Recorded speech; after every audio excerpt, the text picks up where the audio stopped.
大家好，欢迎收看爱上电子。今天咱们看一下 VIP-ER26L 组成的开关电源。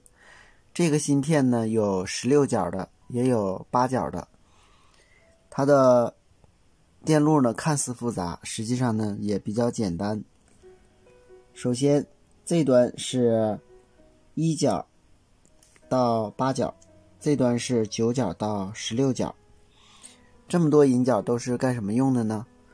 它的1角和2角是接地，也就是我们 PFC 大电容的负极，我们可以测量一下。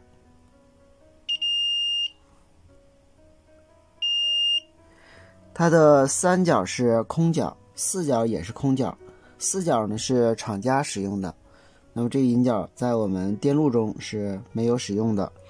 5角是供电，供电呢是接我们这个供电滤波电容。在启动的时候，它通过13角到16角的功率管漏级的电压降压以后给芯片供电，通过我们这个5角外部的滤波电容滤波。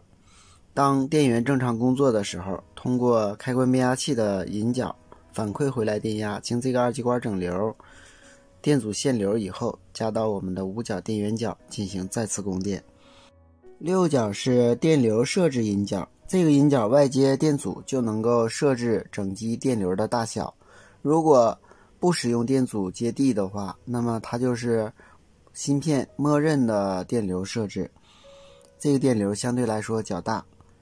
7角是稳压引脚，通过检测我们这个二次供电这个电源，然后通过这个限流电阻过来以后，通过这个分压电阻接地，这时在这儿得到一个取样电压，加到7角进行稳压。8角是稳压补偿端外接电容和电阻。9角到12角是空角，13角到16角是内部功率管的漏级。由此可以看到，维修这个电路并不复杂。它的13角到16角是接开关变压器的初级，开关变压器的另一个引脚就是接这2个二极管整流过来的电压，加到我们的开关变压器初级。这个电容下边有个二极管，包括这个电阻并联在开关变压器的初级，组成 DRC 电路。它的稳压刚才我们说过了，是通过这2个电阻和这个滤波电容进行稳压的，与7角配合。它的输出电压是经二极管整流、电容滤波、二极管整流、电容滤波以后向后级输出。